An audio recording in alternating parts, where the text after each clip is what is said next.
All right, I think we can get started. Welcome everybody to the first Kempner seminar of the semester. We're delighted to have Moira Dillon here at NYU. I can't hear you, Sam. We're delighted to have Moira Dillon here at NYU. Sorry, I didn't have a mic, but she does. You want to use?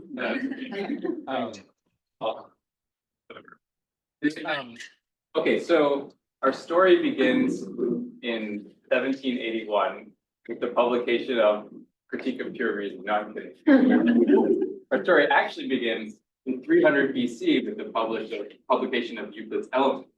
And I think both Euclid and Kant would be very interested to see what the kind of research that Molly has been doing really since she was a grad student here with Spelke, asking fundamental questions about what kinds of representations infants are born with and what kinds of representations they acquire over the course of development, and also how they acquire them. And I'm not going to spoil the show, except to say that maybe infants are not innate Euclidean geometers, and the story is actually more interesting. But I'm going to let Molly. So please turn me over to her. Thanks, Sam, for that introduction. Can everyone hear me okay? I think I have a mic that works. Okay. All right. Well, it's great to be back at Harvard. This building wasn't around when I was here as a student, and super cool. And I've had a lot of wonderful conversations today. So it's nice to see how the building is bringing folks together. So today I'm going to tell you about my work on developing intelligence, insights from spatial and social cognition. So humans are the best knowers and learners of the natural world. We're the only creatures on Earth who build cities, who make art, who formalize our knowledge and learning into systems that are passed on through pedagogy. What makes human intelligence so unique? So I address this broad question by investigating the cognitive origins of two quintessential domains of human intelligence: spatial domain and the social domain. The origins of spatial and social knowledge and learning have fascinated great thinkers from at least antiquity, and our untutored intuitions in both domains support our creation of formal systems like geometry and like ethics. So through experiments with infants, children, and adults, and formal and computational models, my lab aims to characterize the origins of our spatial and social knowledge, as well as the mechanisms by which these origins support learning through development. So in today's talk, I've lost my mic here a bit. In today's talk, I'm going to take you through these two major lines of work in my lab, one on the origin of spatial, which is to say geometric cognition, and one on the origin of social cognition. The first part of the talk will focus on the cognitive origins of geometry, and I'll put forward a theory to explain these origins that relies on the interaction between our evolutionary cognitive inheritance, so that is the cognition we share with other animals, and our species' unique natural language. In the second part of the talk, I'll show you how my lab has begun to test the generalizability of this theory to explain the cognitive origins of social intelligence. And here there'll be an eye towards informing the future of human-like social AI. So along the way, I'll connect my work to foundational debates in psychology and cognitive science, including the relation between language and thought, empiricism versus nativism, and the difference between natural and artificial intelligences. So let's start with the cognitive origins of geometry. Since at least Plato, geometry has been held up as the paradigm model of abstract thought, indeed of intelligence itself, as measured by whether someone could mentally traverse the Pons Asinorum, or the Bridge of Asses, which was the name given to the isosceles triangle theorem. Throughout history, great thinkers have sought geometry's origins. Plato did so in the Meno, famously demonstrating his theory of innate ideas by prompting an unschooled boy to recollect how to double the area of a square. Debates about the origins of geometry and the role of cognition in these origins ensued, despite compelling and often contradictory interventions by the likes of Descartes, Kant, and Husserl. Only within the past half century, however, have such theories been put to the experimental crucible. Okay? And geometry has now gained status as the paradigmatic model of abstract thought in the cognitive sciences. In explaining geometry's cognitive origins, we not only make Plato's problem tractable, but also refine our understanding of the mind in general. One predominant theory for geometry's origins in today's cognitive idiom holds that a language of thought for geometry explains our species' unique geometric abilities. This theory follows in the language of thought tradition, which was reintroduced some 50 years ago by Jerry Fodor, as well as a sub-tradition that argues for multiple particular modular languages of thought, each with their own concepts or semantics and grammar or syntax. Unlike past philosophizing, though, based on observation and introspection, this theory is firmly rooted in experimental investigations of the geometric sensitivities of adults and children from diverse cultures, as well as differences in these abilities among humans, non-human animals, and computational models. The theory suggests that human geometry is a quote-unquote a putative signature of human singularity, and it originates in a set of symbolic Euclidean primitives in a specific language of thought for geometry that's not dependent on age, on culture, on education, or even an experience in a carpentered environment. Contrary to this proposal, I'll suggest that human geometry is instead rooted in navigation-like mental processes that approximate Euclidean geometry and are shared by humans and non-human animals. Humans across cultures, nevertheless, uniquely access this geometry with natural language to use it flexibly in novel contexts, ultimately supporting our capacity for Euclidean reasoning, concept acquisition, and formal learning. By challenging this theory about the origins of geometry, which is one of the best articulated and best supported hypotheses for a modular language of thought, I aim to provide a different model or a different theory of cognitive origins of uniquely human knowledge, one which relies on the interaction between this evolutionary cognitive inheritance and our species' unique natural language. So I'm going to start by challenging this language of thought for geometry hypothesis by arguing against 4 of its main assumptions. First, that there are age-independent Euclidean primitives. So for example, the concept right angle. Second, that there are symbols for this language of thought for geometry. And third, that adults' geometric intuitions are indeed Euclidean. Fourth, that there is a geometry-specific combinatorial syntax that's distinct from natural language. To challenge these assumptions, I'll discuss some of my work with infants, children, adults, and formal modeling. And so to start, do human infants already have Euclidean primitives in their heads? Well, if they do, then their analysis of the shapes of visual forms should capture Euclid's invariances. That is, Euclidean geometry relies on a specific set of ignored changes or invariances, including translational invariance, in which a form can appear in any position, rotational invariance, in which a form can be rotated by any degree, and sense invariance, in which a form can face either direction.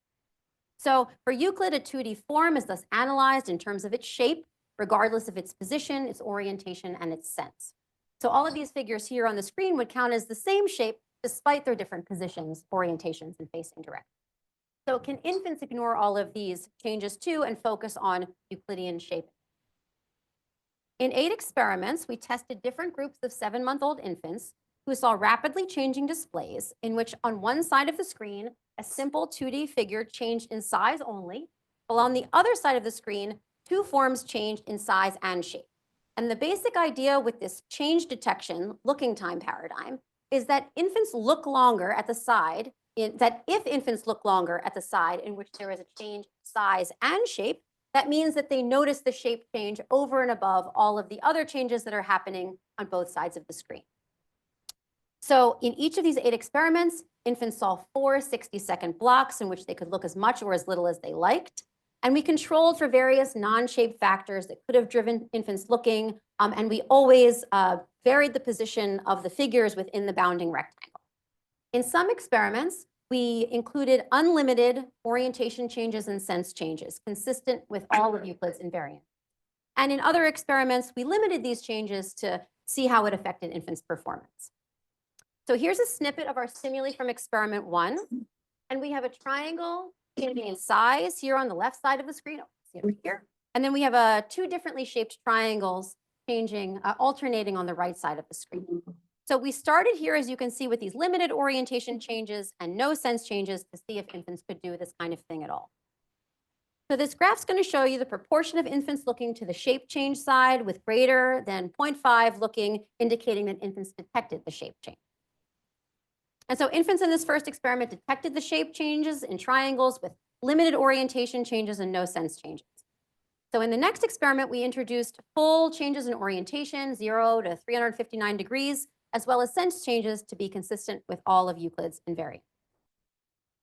So here's a 7-month-old infant participating. What they're looking at is in the bottom right corner of the screen. These data were collected in William James Hall. And you can see that the triangles are rotating widely in their orientation information, and they're also left-right flips. And infants detected the shape changes too in this experiment, now in a way that was indeed consistent with Euclid's invariants. But infants' detection of these global shape changes in triangles could be due either to changes in the relative lengths of the sides forming the triangles or in the angles in the triangles. So these two types of information are correlated in planar figures like triangles. So in the next set of experiments, we presented open figures to probe infants' detection of relative length and angle separately. So here's the first set of relative length stimuli with a 2-fold change in relative length. Does this look easy or hard? What do you think? Hard. I think it looks hard. I agree. Infants, by contrast, could detect these relative length changes, okay? And these are presented such that they are consistent with all of Euclid's invariances. We replicated and extended this result by presenting relative length changes in acute angles. So this last experiment used obtuse angles to instantiate the change. So from these two experiments, we can conclude that infants detect relative length changes in a way that's consistent with Euclid's invariances. Now on to angle. In the first angle experiment, we presented a 2-fold change in angle consistent with the magnitude of the shape change in the other experiments. So how does this look? Easy or hard? Easy. That's what I think. Infants disagree. So infants surprisingly did not detect the angle changes here. At this point, we thought maybe a 2-fold change in angle just isn't enough. Okay, so we tried a larger difference.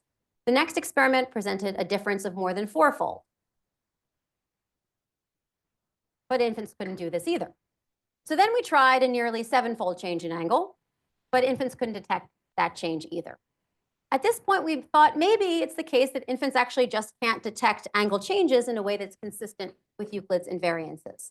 Perhaps we should examine the role of orientation and sense in the displays.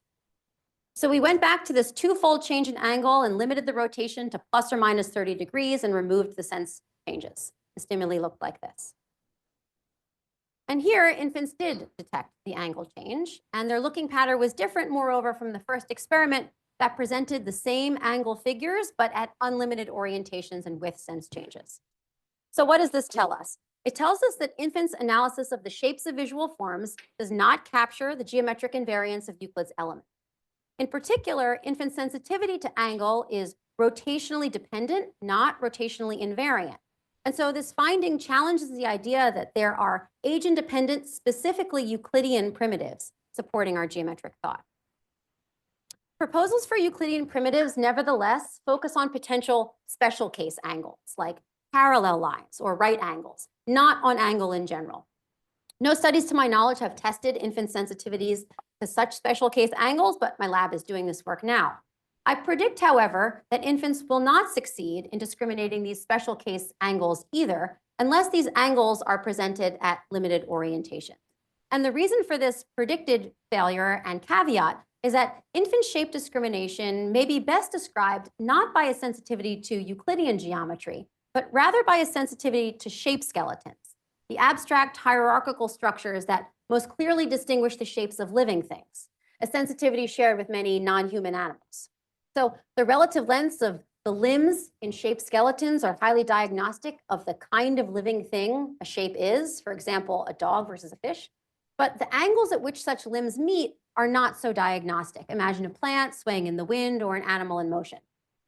And so infants are not sensitive to Euclidean angle, and our early sensitivities to shape information more generally do not show evidence of being Euclidean. Are there nevertheless symbols in our heads for this language of thought for geometry? If there are, then there should be evidence of symbol manipulation in tasks probing geometric reasoning. One critical bit of evidence for symbols would be scale invariance in our geometric reasoning, like the scale invariant Euclidean rules that describe the properties of triangles. It shouldn't matter, for example, whether a triangle is large or small, when judging that the internal angles of a triangle sum to a constant, or that similar triangles, like the ones here, have corresponding angles that are the same size. So does our geometric reasoning show evidence of being scale invariant, of having scale invariant symbols or rules? We collected data with children aged 7 to 12 years of age at the National Museum of Mathematics in New York City, as well as adults in the lab. And the work was led by Yuval Hart, who was a postdoc here at Harvard with Mahadevan at the time, and now he's an assistant professor at the University of Jerusalem. Participants first completed an introductory phase in the experiment in which they saw fragmented triangles like the one up here on the screen, and it was otherwise a blank screen. They were told to think about the complete triangles, and then they saw examples of all the different vocabulary and transformations that they would see in the main tasks. And then participants completed 2 tasks in a fixed order. The first task is exemplified here. In this task, participants answered explicit verbal reasoning questions about the general properties of triangles. So take this partial triangle here. What if I decrease the angle size of the bottom 2 corners? Will the angle size of the top corner get bigger, get smaller, or stay the same size? And we did provide some gesturing to help the child understand what we were asking. This question probes the idea that the internal angles of a triangle sum to a constant. Other questions we asked, for example, focused on properties of similar triangles, the idea that scale transformations to triangles don't change triangles' angle sizes. There were a total of 8 questions, each posed twice, with different accompanying visuals like these. All the questions could be answered by symbolic rules about triangles, like those we might already have intuitively in our heads or we might learn formally in school. The second task was a simple triangle completion task. So participants were given a fragmented triangle like this and were asked to click where the third missing corner was. And they completed 49 triangles that varied greatly in size. So let's start with how participants did on the explicit reasoning task. Did their reasoning show evidence of being scale invariant and rule-like as if they were manipulating symbols in their heads?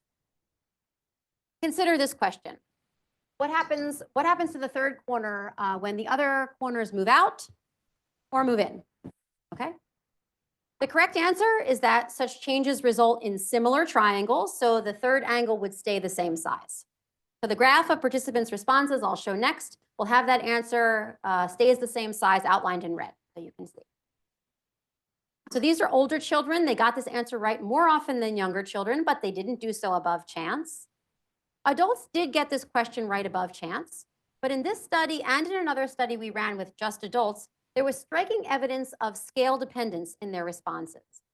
Adults were overall less accurate, and they were slower when they were asked about larger versus smaller triangles.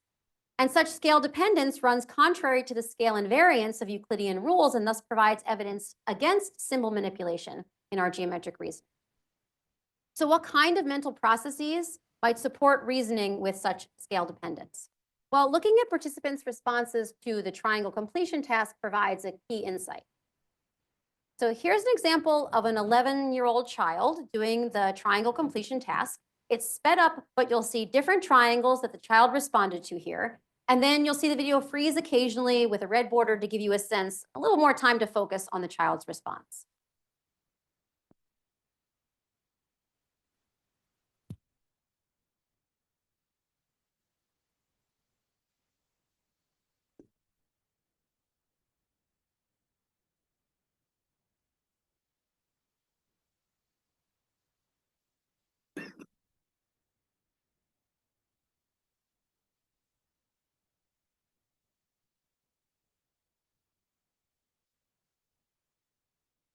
Okay.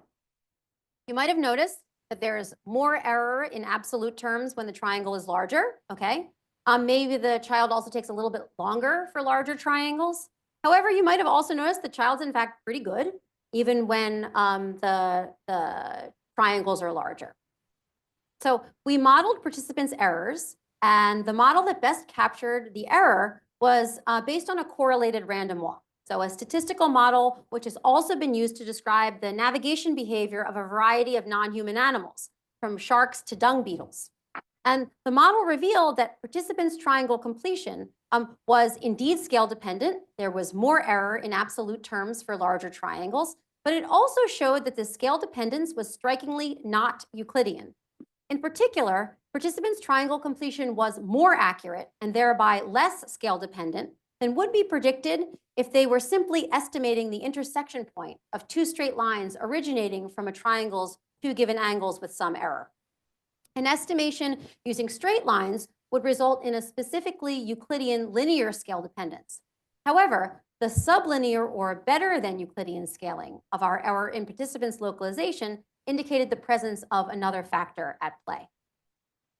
Similar to how a shark or a dung beetle, for example, might correct the direction of their trajectory when traversing long distances, our human participants implemented a correction factor in their visual extrapolations. This correction factor minimized the growth of the extrapolation error for larger triangles, and it explained the error's sublinear scaling. And such a process ultimately results in highly accurate localizations even for larger triangles. Importantly, moreover, the correction factor in participants' visual extrapolations correlated with the accuracy of their explicit reasoning across individuals. So this relation, the scale dependence in the explicit reasoning task, and the particular properties of the scale dependence in the triangle completion task, suggests that our geometric reasoning about the general properties of triangles is unlikely to be driven by symbolic concepts or rules, but rather is likely driven by mental processes like visual extrapolation with extrapolated trajectories similar to those of a navigating insect or animal. I saw a hand, yes. Thank you. Really quickly, I'm wondering for the visual extrapolation, the scale of the thought factor for when they're trying to for smaller triangle problems, difficult at this order. Yeah, so what we measured was actually just like 1 pixel that they wound up clicking, and we did not do something like vary the size of the dot, but that would be interesting to think about, especially if the participants were thinking about that as a response area within which they could have some error, but we didn't vary that, so I don't know. Thanks. Other clarification questions I can answer? Okay, great. All right, so are there symbols for this language of thought for geometry? Well, we don't find evidence for them in our geometric reasoning. Rather, we find instead that geometric reasoning is largely rooted in navigation-like mental processes. Do these processes nevertheless yield Euclidean results? Well, the findings I reviewed in this last section not only suggest that they don't, but they also force a reinterpretation of prior research suggesting that there are indeed specifically Euclidean intuitions in adults across cultures. In particular, Izard et al. First posed the question of whether humans universally intuit that triangles have an internal constant internal angle sum by asking Munduruku adults who receive no formal education in geometry and have no specialized geometric vocabulary to generate with their hands or a goniometer the missing angles of a series of fragmented planar triangles, which varied less in size compared with the triangles in the studies I reviewed in the last section. Because of the Munduruku's highly accurate performance, Izard et al. Concluded that Euclidean geometry is an inherent property of the human mind. But the studies I reviewed in the last section explain how we might produce a nearly constant internal angle sum for triangles using visual extrapolations alone. Visual extrapolations that approximate Euclidean geometry well enough. And this is all without specifically Euclidean intuition. And finally, revisiting other cross-cultural findings on the origins of geometry can also reveal whether there might be a role for natural language rather than a domain-specific language of thought in forming or expressing Euclidean concepts. So take this example oddball task here. Which of these pairs of lines doesn't belong with the rest?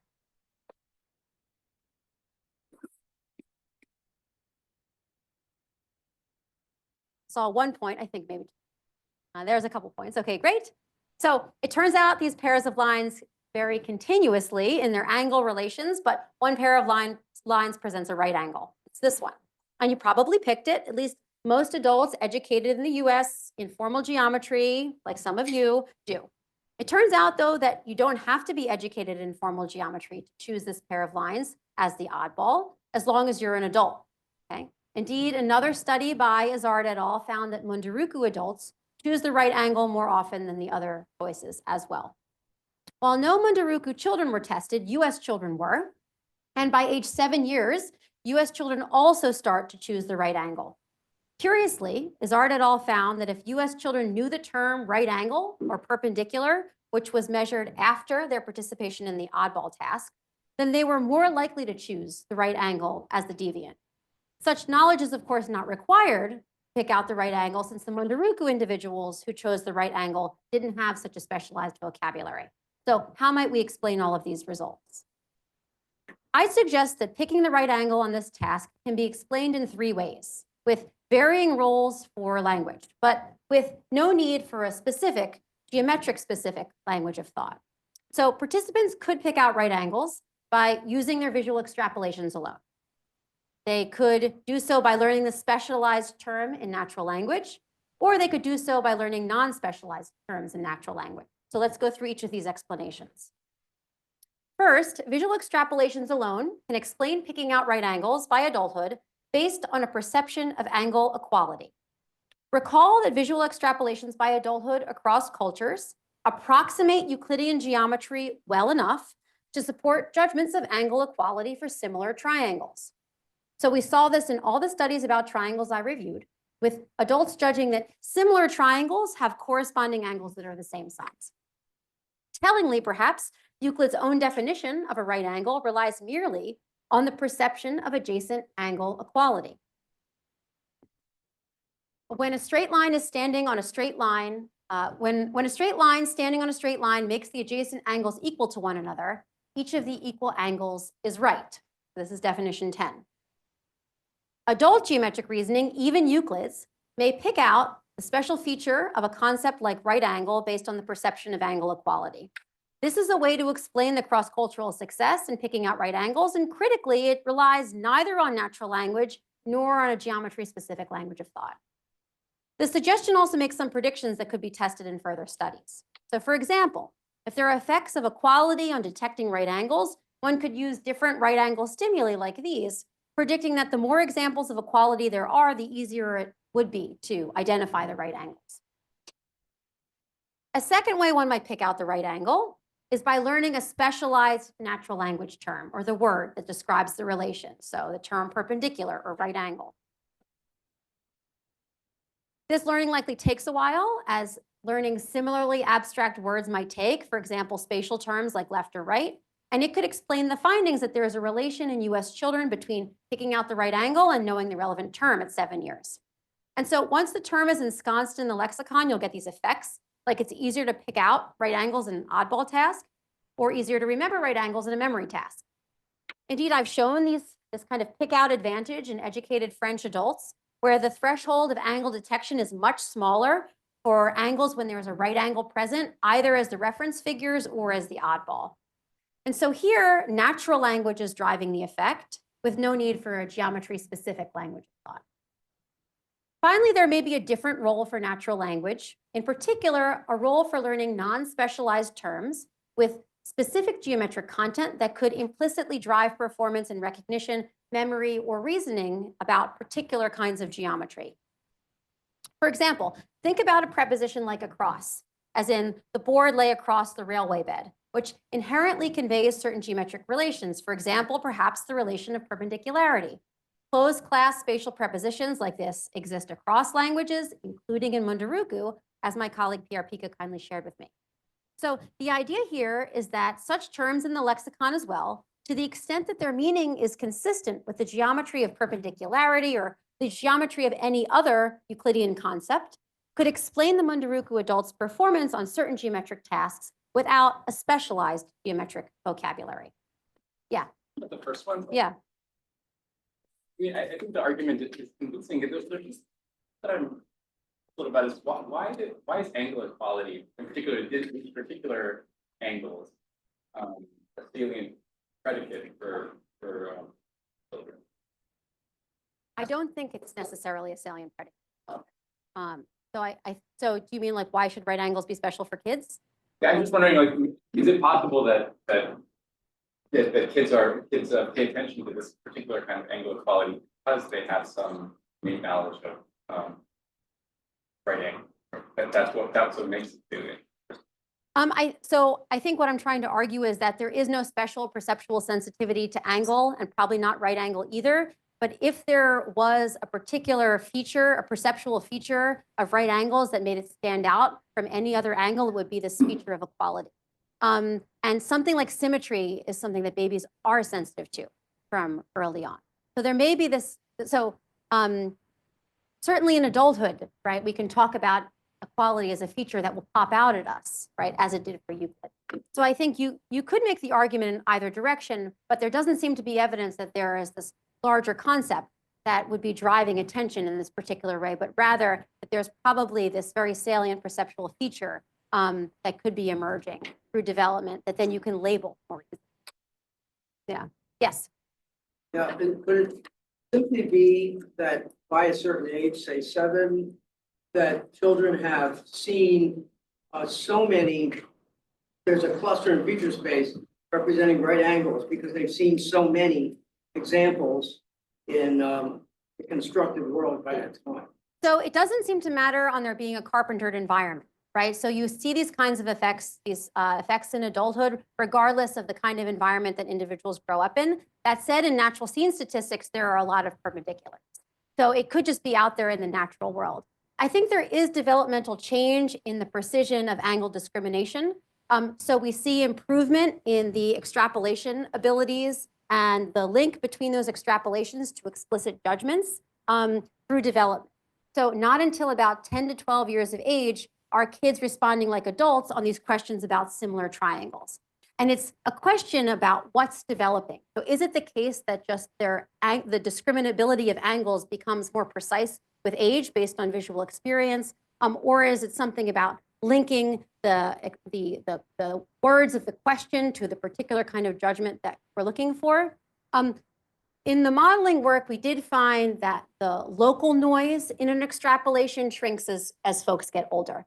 So my sense is that the sort of the developmental change that's happening is about the extrapolations just getting better to the point where they're informative enough to allow you to make Euclidean-like judgments. There's not as much noise as when you're younger, such that it becomes a good strategy to adopt in order to answer these kinds of questions. Okay. All right, I'll move on. So from this last point here, you could even imagine if it's the case that there are these terms that are eliciting these specific kinds of this specific kind of geometric knowledge. You could imagine other descriptions in language that we could come up with in everyday language that would capture the same kind of geometry potentially. Like, for example, stand straight out from, or other kinds of open class content words that could carry specific geometric content like object or place. Again, to the extent that they capture or isolate particular geometric information. So this suggestion raises the possibility that everyday language more generally can indeed elicit specific geometric or specific geometric knowledge or concepts that we could have or could learn. And so in the next study, I'll show you that everyday language can indeed do this. And this was a study led by a postdoc in my lab, Elin. So E presented adult participants with a bunch of simple videos like these, showing lines and points being drawn on an otherwise blank screen. And I'm showing this at a canonical orientation here so you can get a sense, but the real stimuli, we avoided horizontals and verticals by plus or minus 10 degrees. In fact, across the 84 trials that participants saw, there was a lot of variation in angle size and orientation and line length and in the direction that the lines were drawn. So you can get a sense here of the variation that we used. I'm showing a sampling of half the videos participants saw. And adults were randomly assigned to one of 5 conditions, which presented sparse and minimally contrastive language in which to interpret these videos. In one condition, participants were each told to watch a video, and then they were told to just click anywhere. In another one, they were told to click to complete the triangle. There were 3 other conditions, though, and those are the ones that I want to focus on. In an object condition, participants were told that they were looking at the edges and corners of one side of an object, and they should click on the next corner. In the navigation condition, they were told they were looking at the paths and stops of an agent on a land, and they should click on the next stop. And in an abstract condition, they told they were looking at lines and points on a plane, and they should click on the next point. We analyzed the data using kernel density estimations, which allow you to compare the density of clicks across the entire response region. We did this for each angle size by rotating and superimposing each example of each angle. So I'm going to show the results for the 55-degree angle, which is representative of all the angles that we tested. And so you'll see the unique responses for each condition in each pairwise comparison, color-coded by condition. So first, the unique object condition responses in green compared with unique navigation condition responses in pink. So for the object condition, uniquely shown in green, participants preserved the global shape of the initial figure, often producing the third side of what would be a closed parallelogram. But for the navigation condition shown in pink, they perpetuated the distance and directional information in the figure's first step, often producing these open zigzag paths. These different sets of geometric information are not arbitrary. They reflect the contrasting geometries of our evolutionary inheritance. For the object condition, sensitivities to the shapes of closed visual forms. For the navigation condition, sensitivities to the distances and directions of the world that we move through.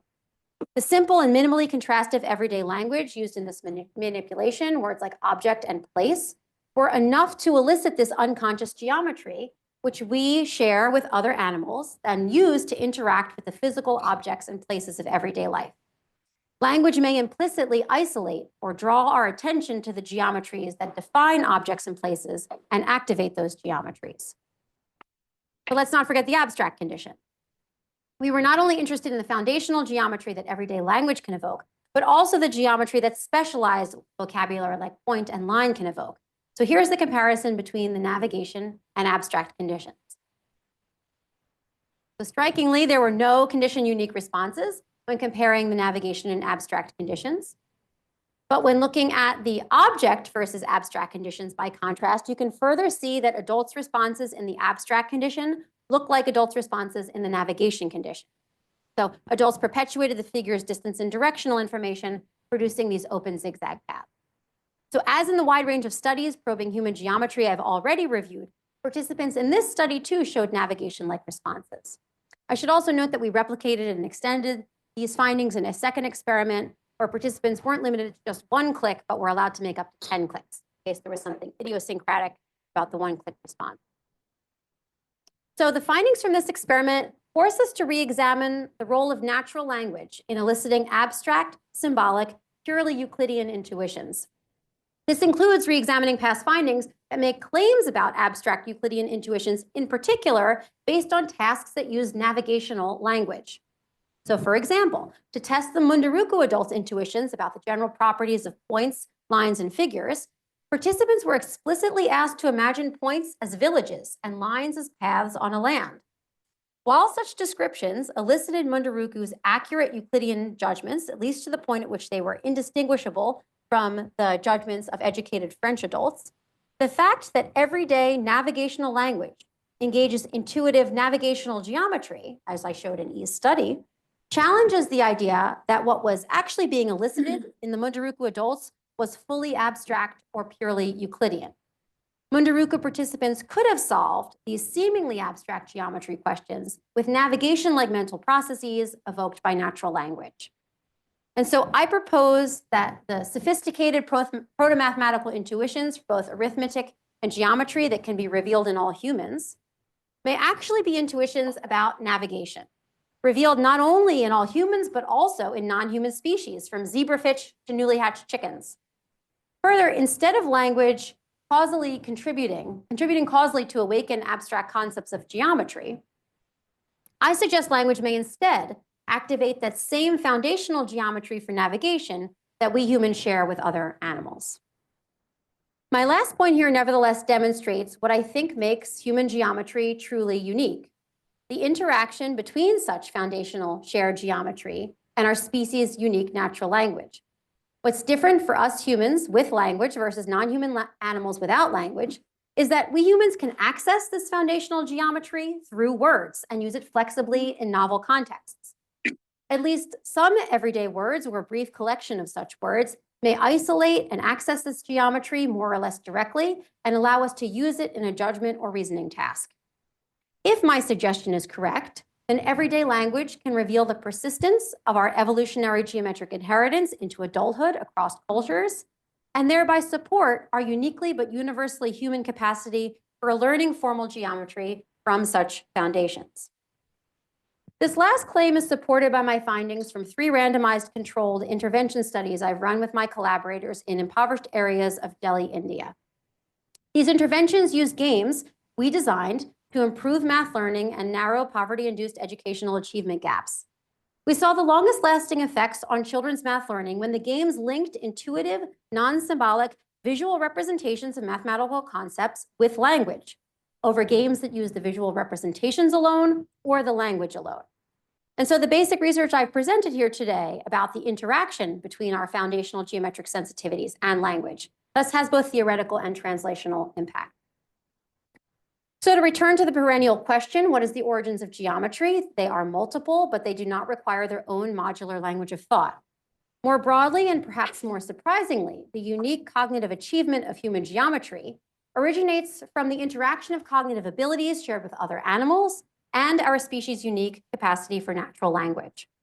This work on geometry's cognitive origins has made Plato's problem tractable. It's characterized a specific relation between language and thought, and it's refined our understanding of the mind in general.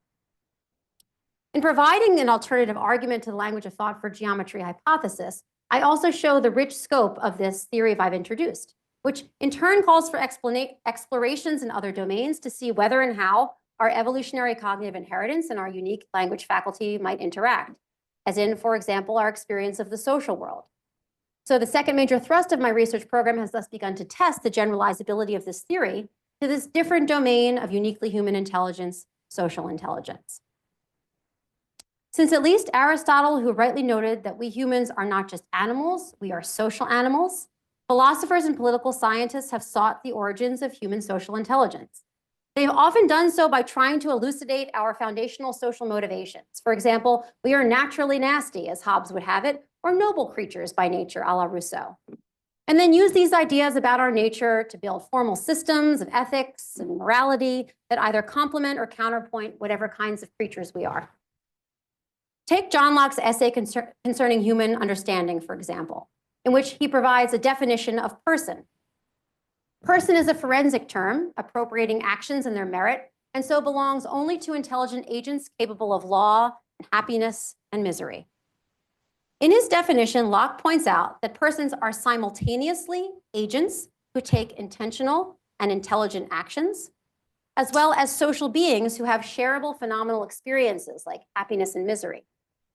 He puts these two properties of persons as intentional agents and persons as phenomenal beings, into one unified definition. Such philosophizing has been productive and indeed provocative, but how might it reflect the cognitive origins of our social concepts, as might be revealed by careful and comprehensive empirical investigations?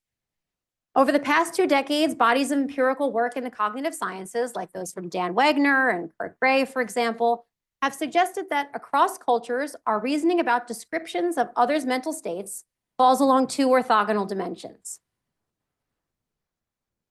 One that captures the intentional pursuit of goals like planning and agency dimension, and one that captures shareable phenomenal experiences like hunger and experience dimension.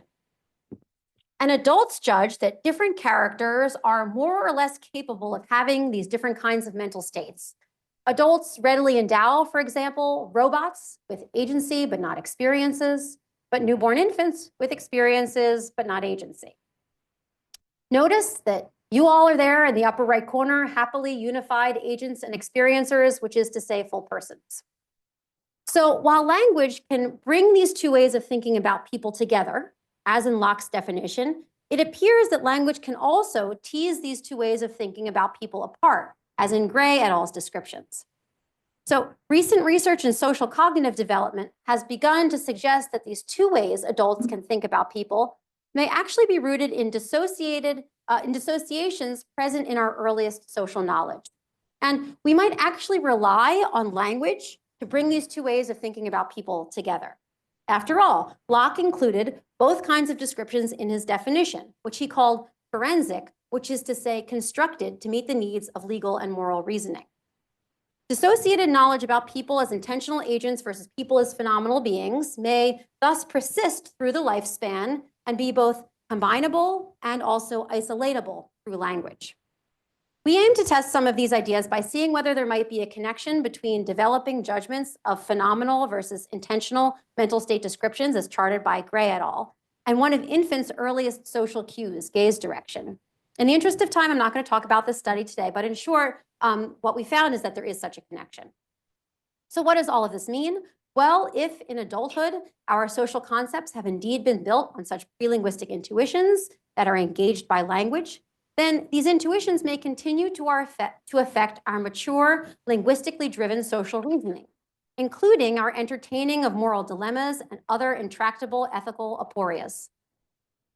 Literature and film are riddled with these conflicts, which seems particularly acute in a science fiction predicting or dealing with AI.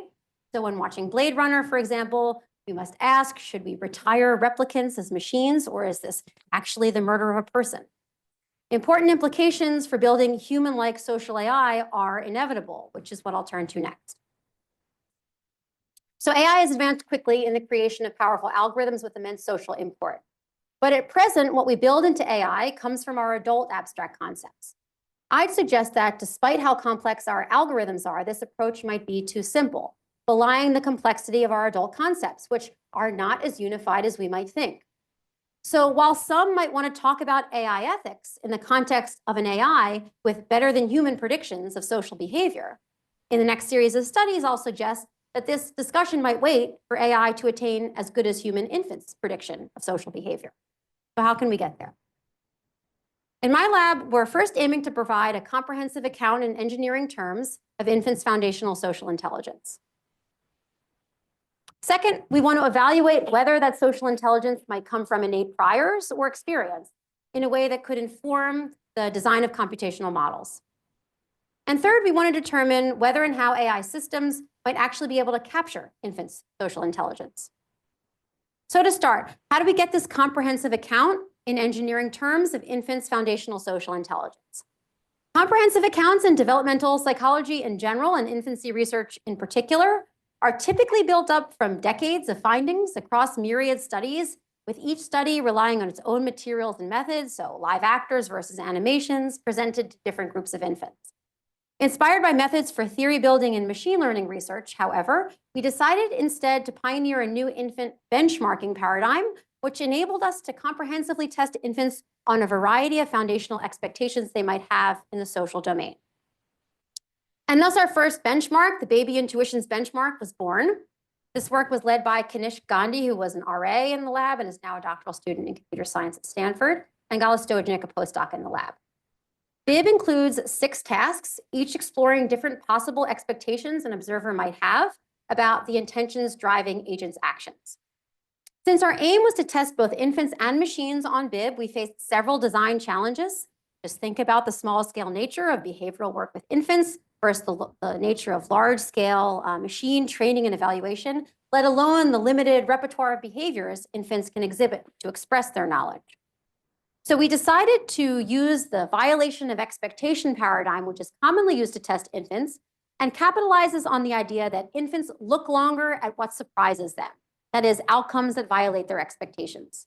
This paradigm works well for models too, since it prevents against low-level heuristic-based solutions, and models can produce a quantitative measure of surprise that can be directly compared with infants' looking time. Our stimuli are modeled after the stimuli from this very famous psychology experiment with adults. Here's a still from the video, in which simple shapes with no eyes or limbs move about in a minimal geometric world. As adults, we attribute rich goals, preferences, desires, emotions to these shapes. Intuitively, we understand the scene socially. So we were inspired to test infants and machines with these kinds of scenarios as well, to know whether they too would make rich inferences about such minimal displays. And videos like these are easy to procedurally generate with code, which is what's required for training and testing machines. So here's one of BIB's tasks, the goal-directed task. So first, observers would see some events that familiarize them to the world of the experiments and set up an expectation. So in these familiarization events, the clover moves consistently to this rouleau triangle here, which is always in the upper left region of the world. This happens 8 times, and for each infant, we go from one example to the next after the infant gets bored of looking at the video, which is indicated by their looking away for 2 seconds. So if you saw this 8 times, what kinds of expectations might you have about this clover? Yes. Likes the blue thing, right? Okay. It's also consistent with the clover liking to go to the upper left corner, okay? So at test, what we did is we switched the locations of the 2 objects. So let's say that you think the clover has a particular object as its goal. Then you should expect that the clover would continue to move to the Rouleau triangle, even in a new location, okay? You should find it unexpected, by contrast, for the clover to go to the same location it went to before, but this time to a new object, the arrowhead. So remember that infants tend to look longer at things they find surprising, things that violate their expectations. So infants would then look longer at this unexpected outcome if that was their same prediction. Across our 6 tasks, we asked how infants and machines understood agents' goal-directed actions. So like the goal-directed task I just showed you. They're rationally efficient actions. So do infants expect agents to move efficiently to their goals? They're instrumental actions. So can infants understand, for example, that going to a key to open a gate only makes sense when the agent's goal is blocked by the gate, not when it's freely available? We ran about 300 infant testing sessions with each 11-month-old infant participating in all 6 of our tasks on different days within a 1-month period. So this turned out to be possible since we had the tools developed that we developed to test infants on Zoom, eliminating some of the practical challenges. So here's an 11-month-old participating in our experiment. This is an example familiarization trial. This is what the baby's seeing on the upper right. And so that's the agent moving efficiently to its goal object, a bottle, around an obstacle. And infants see 8 examples of these kinds of things. Now, we don't have the audio. I wish we did. We had it before. But anyway, so here's the unexpected outcome. So you're going to see the exact same trajectory that the agent took before, but now it's inefficient. And the baby's surprised and looks for a long time. Now, this next one is a totally new path compared with what the baby's seen before, but it's conceptually consistent insofar as it's efficient. And the baby doesn't look very long. So how did infants do overall? So what I'm going to show you here are infants' raw looking times to the unexpected outcome here on the right of each task's graph, and the expected outcome here on the left of each task's graph. So mean looking times are shown in red, and in individual infants, data points are shown in blue and yellow, connected by gray lines. So I'll take you through the highlights of our findings. First, you'll see that in the 2 versions of the goal-directed task, infants expect agents to have object-based goals. They're surprised, they look longer when agents move to a new objected task. In the 2 versions of the efficient agent task, you'll see that infants expect previously efficient agents to continue to move efficiently to their object goals. There are lots of other details in these data, but overall, infants succeeded on some, but not all of BIB's tasks. Infants' performance on BIB suggests that they have an abstract notion of intentional agents whose actions are goal-directed and efficient. These results are consistent with the rich literature on infants' common sense psychology and synthesize that literature's findings in a framework that gives us a comprehensive account. To begin to address whether infants' knowledge about agents comes from innate priors or is learnable from experience, we decided to test some standard learning-driven neural network models on BIB as strong theoretically motivated baselines. We chose these kinds of models first because such models have accelerated recent advances in AI. Second, such models operate with few innate priors, so their success would mean that success on BIB would require few innate priors. And finally, infants engage with BIB stimuli through passive observation. And these kinds of models can do that too. Approaches like reinforcement learning and inverse reinforcement learning have succeeded in learning to control agents and in understanding the actions of agents. But these approaches can't be used with BIB because they require privileged information, including the ability to actively control agents in the test environment, and in the case of reinforcement learning, receive a reward. So our modeling was thus based on the theory of MindNet, TomNet architecture from Rabinowitz et al., which is a neural network specifically designed for passive observation that's been shown to make inferences about an agent's underlying mental states from its behavior. With this TomNet architecture, we tested 3 models from 2 classes: behavioral cloning, which predicts the next action of an agent, and video modeling, which predicts the next frame in a test trial video. The model schematized architectures are shown here.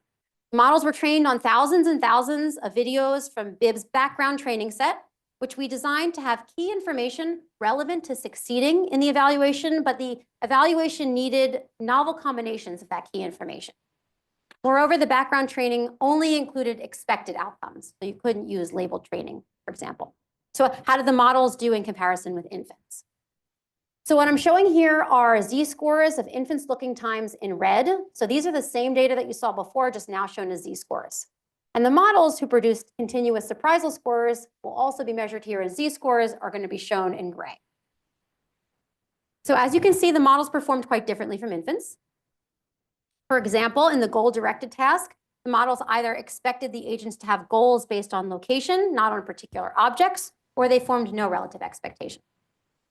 Like infants, the models did expect agents to move efficiently to their goals, but the models also thought inefficient movement was just fine, whereas the infants did not. So standard learning-driven neural network models trained on Bib's background and with few innate priors did not match infant performance. Bib nevertheless fulfilled its promise to provide a comprehensive account of infants' attributions of agency in engineering terms. And Bib introduced a brand new way to study both infant and machine intelligence, serving as an inspiration for further research. Bib's focus on agency, one other person's intentional actions, nevertheless captures only one aspect of our rich understanding of other people, as I outlined earlier in the talk. We have a rich understanding of other people as phenomenal social beings. How do we recognize other potential social partners? One possibility is that we get cues from others' non-object directed and inefficient actions. These actions may carry social meaning. In terms of everyday stuff, think a smile or a wave or a wink.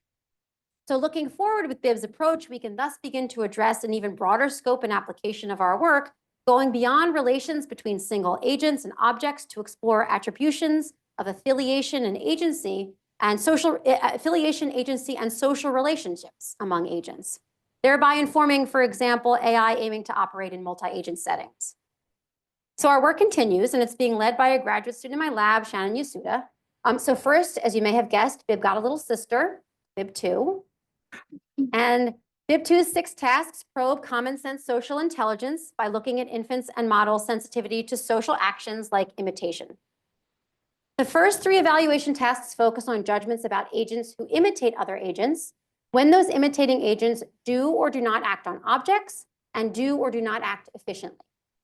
So again, although some socially motivated actions include objects like gift giving, for example, the clearest examples of socially motivated actions may be those that involve no objects at all. So what are the contexts in which observers think Bib 2's imitators are socially motivated? The second set of 3 evaluation tasks hits expectations about an imitator's potential social versus object goals directly against one another.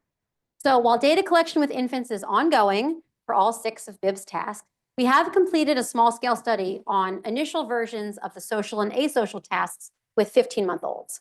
So infants at this age are starting to look to others in their social world for information about what skills they should be learning and what goals they should be pursuing, making them an ideal age to test. In the social tasks familiarization, infants see an orange circle here, for example, imitates the action of the green square, but not the blue rouleau triangle. After this happens 8 times, infants see the circle approach either the square, the shape it imitated, or the rouleau triangle, the shape it did not imitate. If infants expect the circle to approach the square, the character it imitated, then infants should look longer when the circle approaches the rouleau triangle, the character it did not imitate. So here is a 15-month-old participating in this experiment.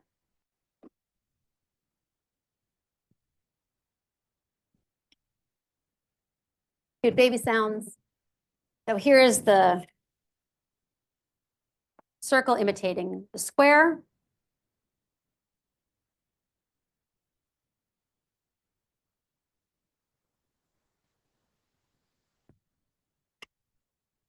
And here we have the expected outcome, so the circle will approach the square.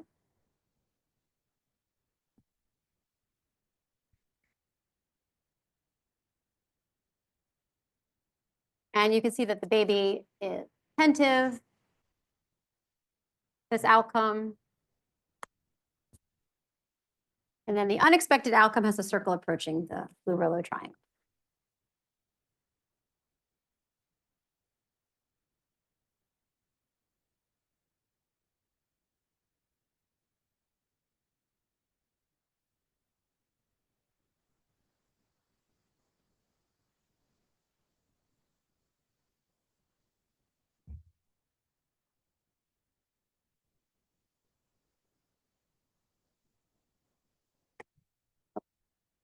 So here are the results with the group of infants, again, with the unexpected outcome on the right side of the graph. And so infants looked longer at the outcome in which the imitator approached the character it did not imitate. But how can we be sure that infants really saw these shapes as social? Perhaps infants simply thought the two shapes that moved the same way should be grouped together. Well, one way to address this concern is to see whether infants' expectations change when we give the imitator an object goal and have it move efficiently to that goal. So if infants see the shapes in the initial condition as social, and if infants' judgments change with these agentive cues like object goals and efficiency, then they should form no expectations about whom the imitator will approach when these agentive cues are added. So in the next condition, the imitator still moved the same way as one of the other characters, but everything was shifted down in the grid world, such that the imitator's action included moving efficiently around an obstacle in the environment to touch an object to change its color. And consistent with the idea that object goals and efficiency signal agents, not social beings, infants looked equally at the two outcomes, indicating that they had no clear social expectations of the imitator here. Finally, there were some low-level differences between the first version of the social task and the asocial task, like the color change in the asocial task that could have distracted infants and interfered with their ability to form any expectations. So we replicated and extended this social task to address this possibility. And we've got a very cute baby doing this one too. So here's a 15-month-old participating here.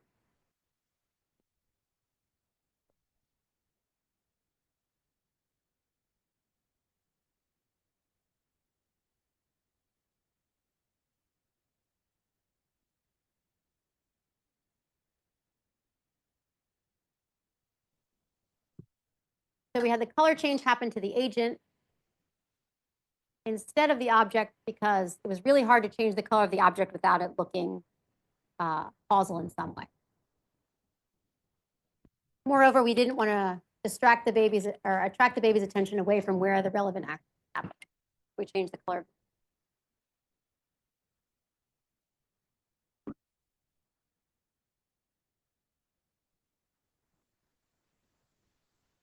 Here's our expected outcome. The base will approach barbell.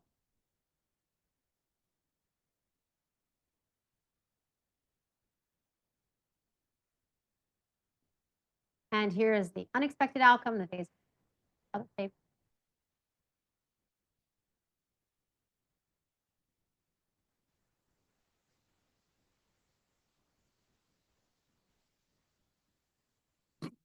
Okay.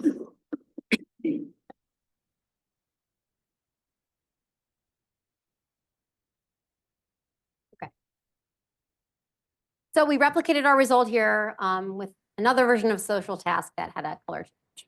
So to return to our question, we saw in bib 1, and we can see here that infants recognize agents whose actions are goal-directed towards objects and efficient. And we see that infants also recognize social partners whose actions are neither goal-directed towards objects nor efficient.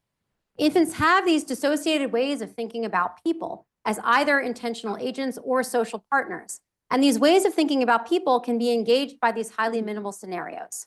So can models capture these dissociated social judgments infants have? Our work here again, led by Shannon, is also ongoing. So it's been some time since the modeling work for bib 1, and there have been a lot of computational advances since then. So there are some differences in the baseline models we're using now compared with those of bib 1. Here are schematics of the model architectures we're working with as baselines for bib 2.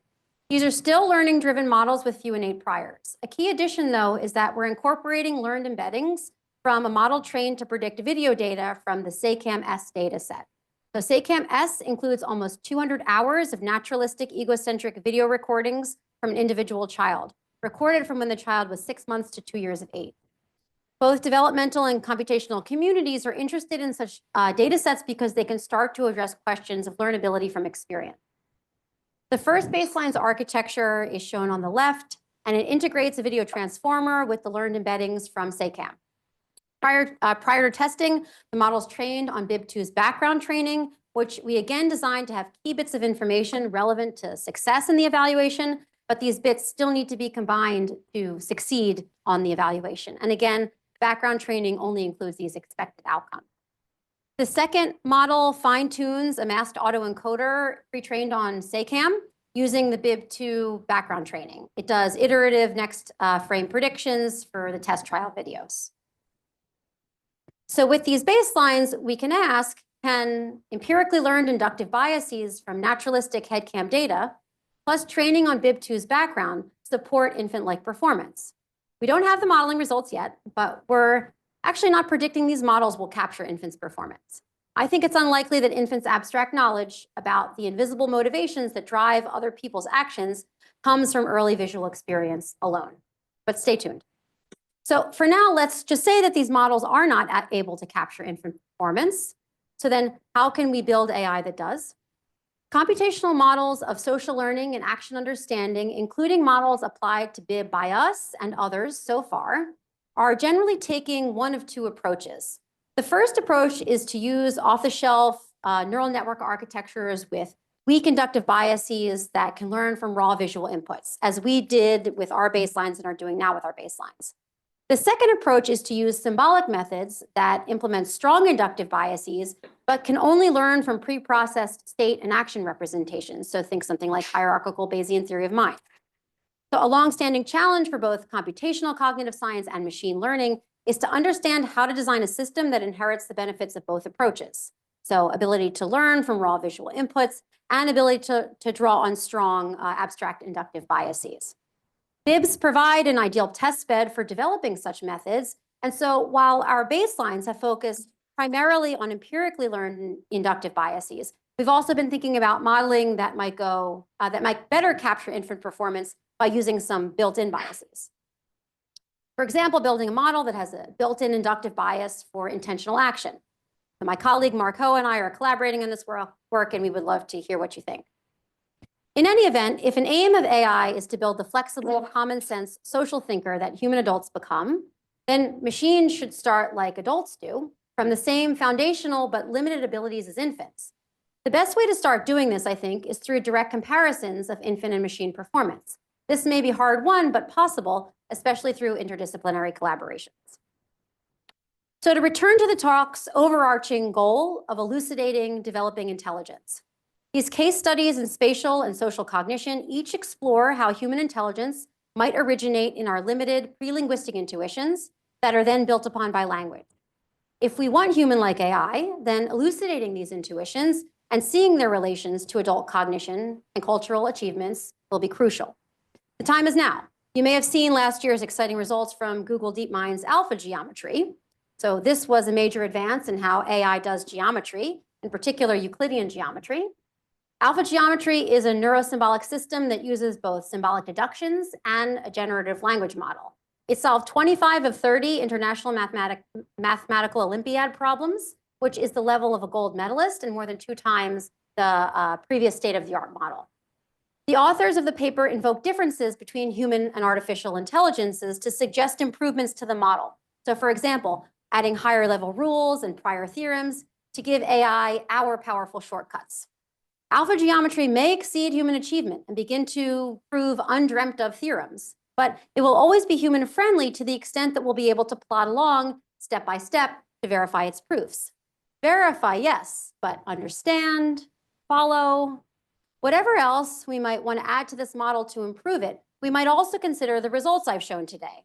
Navigational intuitions may best help such AI wander with us across the Euclidean plane, just as giving AI our intentions about the persons around us will help it accompany us as we go to meet them. So thanks for coming to meet me today. And I'll end with some pictures of the persons who made this talk possible, not just these 2 adorable little scientists, but also the folks in my lab. Thank you.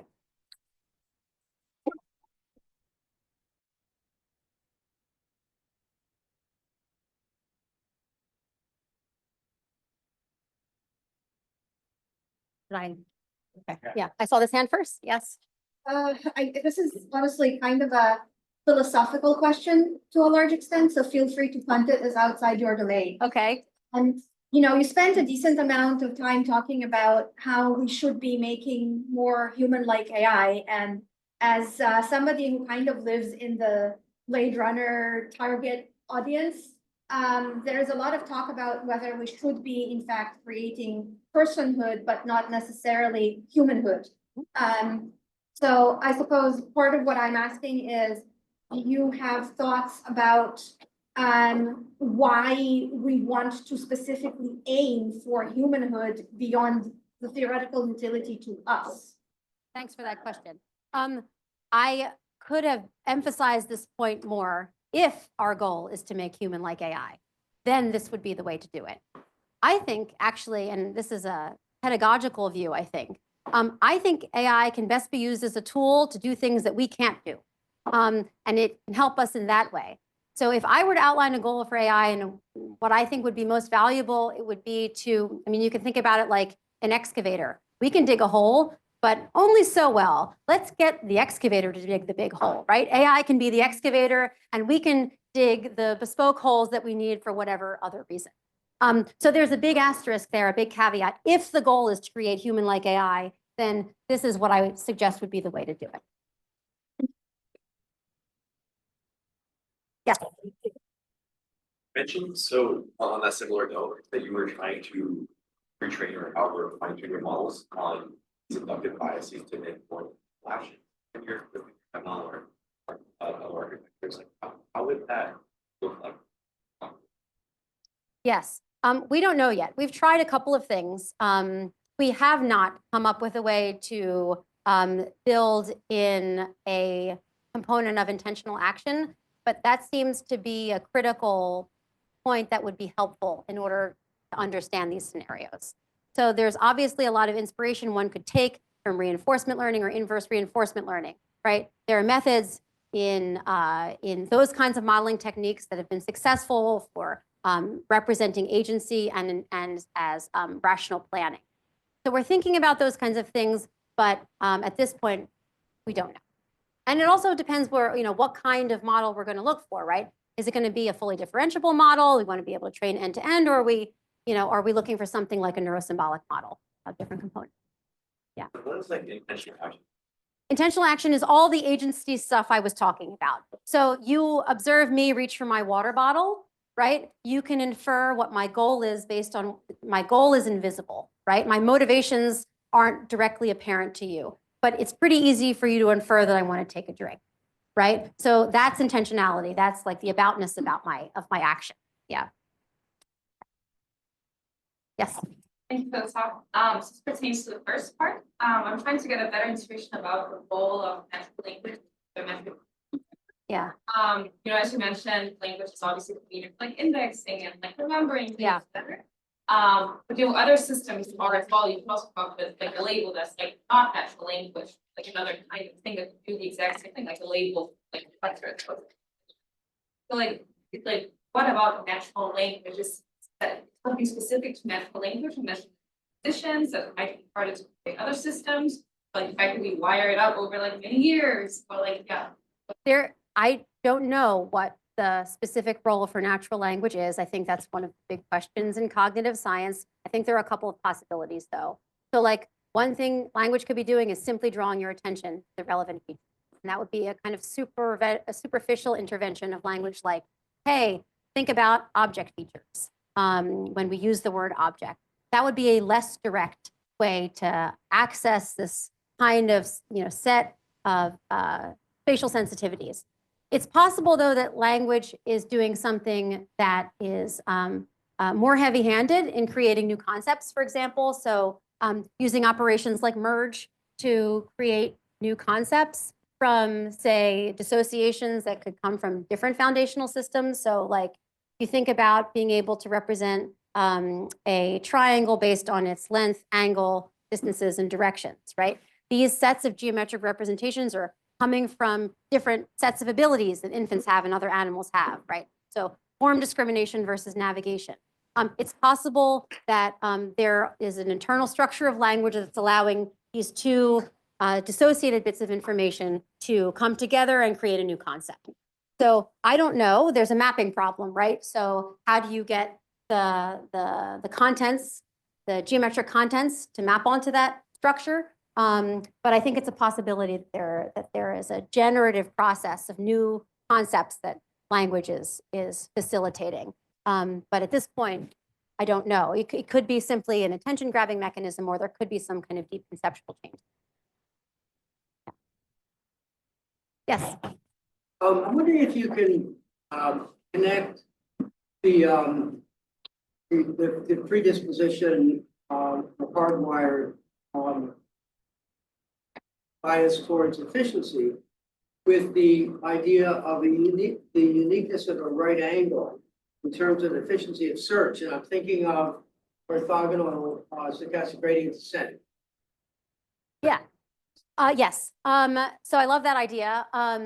I think that there's a lot of geometry in the agent system, right? So we have ways of representing other people and thinking about their efficient actions that are very robust and emerge in infancy. There's a lot of geometry that we're doing when we're making those judgments, right? So you have to be able to evaluate whether this path is longer than this path or what the affordances of the environment are. I haven't gotten as far as to do any experiments thinking about what geometry is either used within the system or how those thinking about other people and thinking about geometry might give rise to more flexible abstract thinking in geometry. But I think it's a real possibility. I do think that there is some crosstalk between the form analysis that we do in small scale forms and this navigational reasoning that we do. But I think it would be super exciting to think about how interpreting the actions of agents as trajectories with particular geometric properties could also support geometric reasoning. We have in the phrasings of all of our navigational reasoning tasks, like agents moving in these ways, right? So that's how we're creating this sort of context of navigation as we're talking about navigating agents. So yeah, cool idea.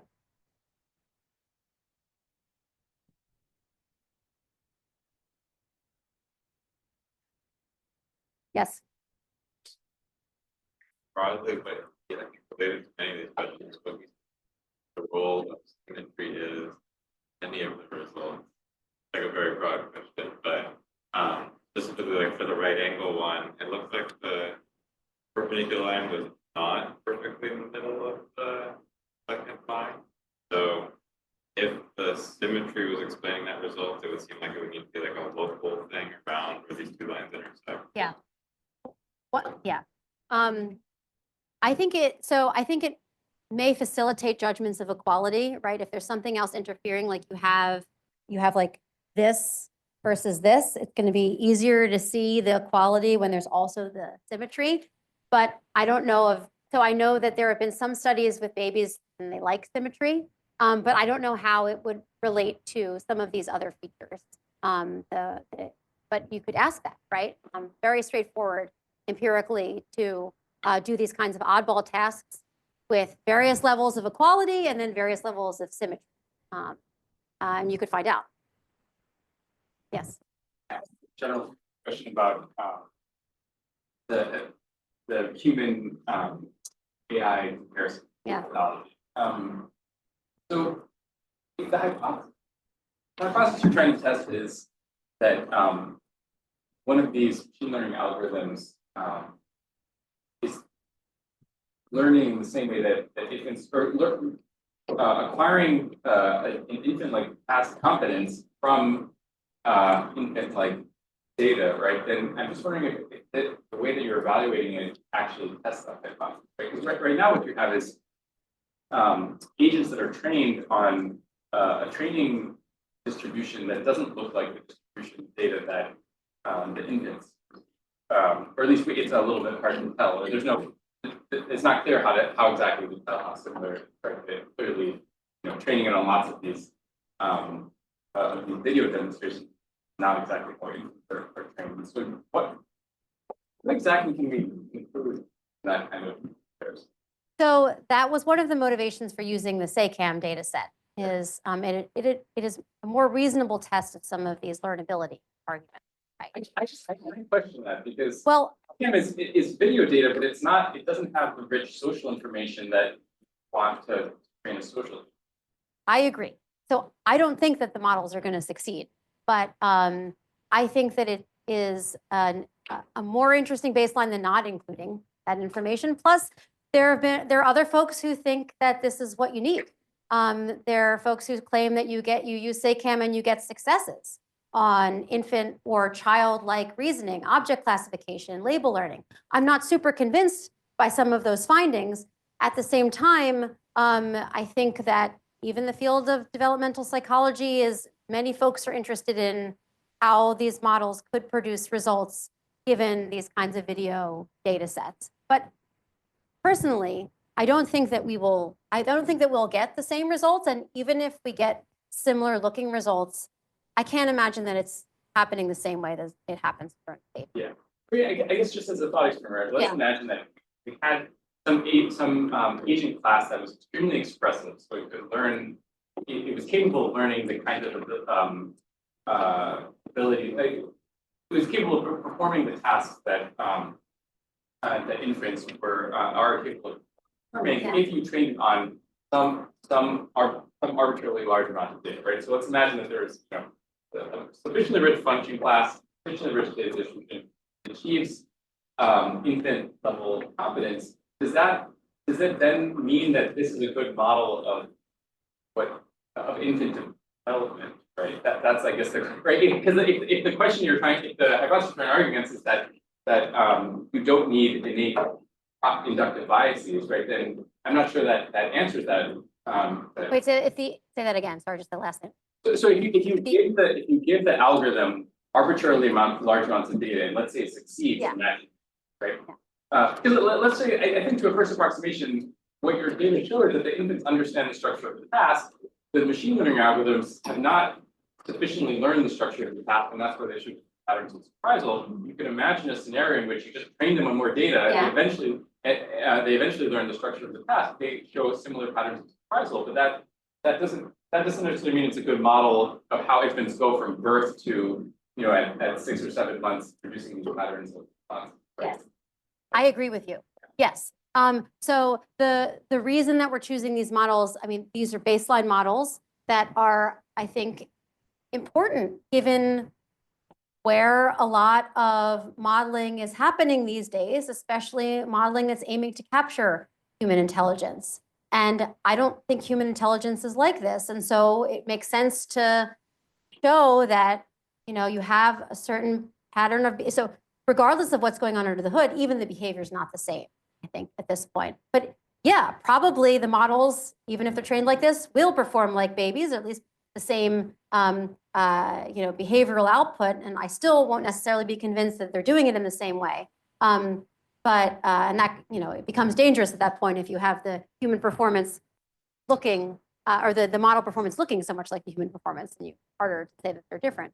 But no, I'm not convinced that this is the way to achieve the development of the infant mind in a model. I think some other things are. All right, we should stop now, but let's put Molly hand if people want to ask her questions.